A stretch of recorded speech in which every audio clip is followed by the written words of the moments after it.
tingin mo pagka nag-asawa tayo? Magiging maligaya ang buhay may asawa?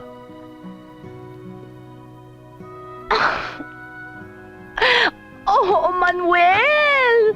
Magiging masaya tayo, tsaka magiging mabuting asawa ko sa'yo. Sabi ko na nga, ba't tama ako eh? Yun ang ibig sabihin ng halik mo sa akin eh. Naku, kailangan ko na ibalita ito kay nanay. Alis muna ako, ha?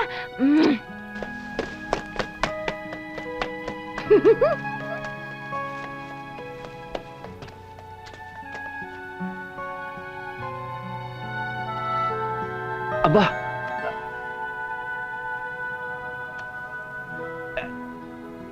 Linet! Ninang! Ninang! Paano po? Halika, Ninang. Halika, halika. Chamiling! Chamiling, mano po?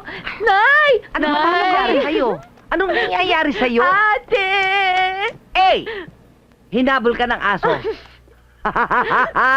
B. Nanalo ka sa loto. Hindi ho. C. Di nga ho eh. Nay! O ano? Ninang! Ano? Ano?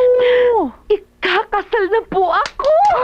Ikakasal ka na? Ikakasal ka na? Ikakasal ka na? Congratulations, anak! Ay, naku! Magagamit ko gown ko bago mag-amoy naptalina. Oo nga. Sino ikakasal? Sino nga pala mapapangasawa mo, anak? Naku, inay! Sino? Si Manuel! Si Manuel? Ay, hindi ba bakla yun? Ay, di naman. Hindi ba walang urbanidad ang pamilya nila? May naman. Paano nangyari yun? Hindi naman kayo mag-boyfriend. O, ewan ko ate, basta bigla na lang nag-propose. Siyempre, tinanggihan mo. Uy, syempre pumayag ako. Di ba ate, grade 6 pa lang ako. Crush na crush ko na yun. Hindi ka na grade 6 ngayon. Mag-isip ka nga. Mandadamay ka pa sa sumpa natin. Ano ba naman sumpa-sumpa yan? Nako. Sundin mo ang nasa loob mo. Tignan mo ko. Oo, tignan mo siya. Tignan mo yung itim sa dibdib niya. Di ba kayo nakakonsensya sa pwedeng mangyari? Hindi naman. Hindi. Sa akin, okay lang yun.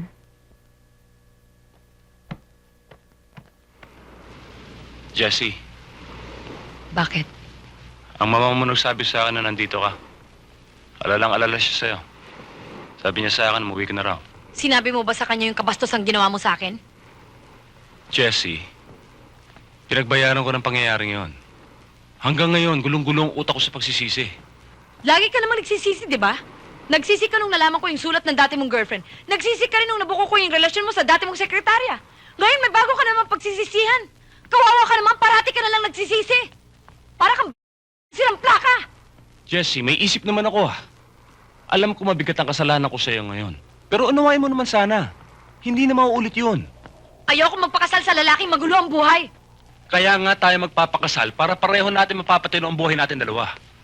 Magsimula tayo mula sa umpisa. Eh, paano nga natin patitinuin ang buhay natin? Hindi pa tayo nagsisimula, magulo na. Jessie, try to understand.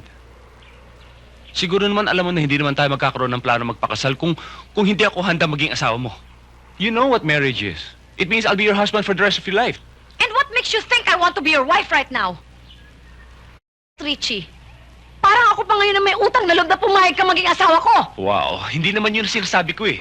Jessie, what I'm trying to say, kung meron mang mga babaeng nagdaan sa buhay ko, ikaw pa rin ang pinakamamahal ko. Ah, ganon. So gusto mo, kalimutan ko ng lahat ng nakita ko.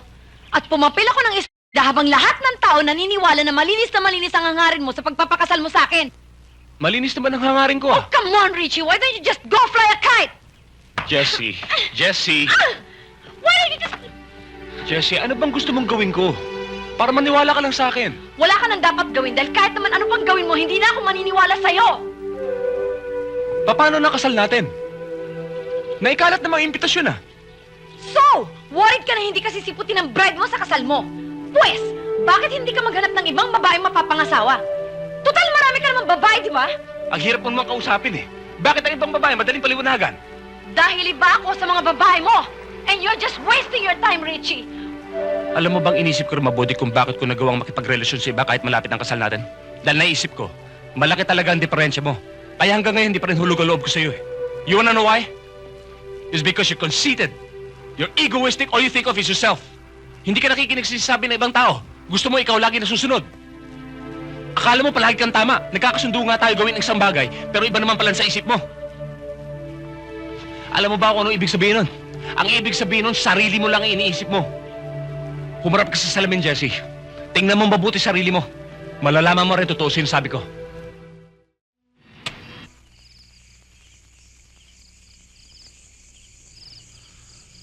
Para yatang hindi mo ginagalaw ang pagkain mo.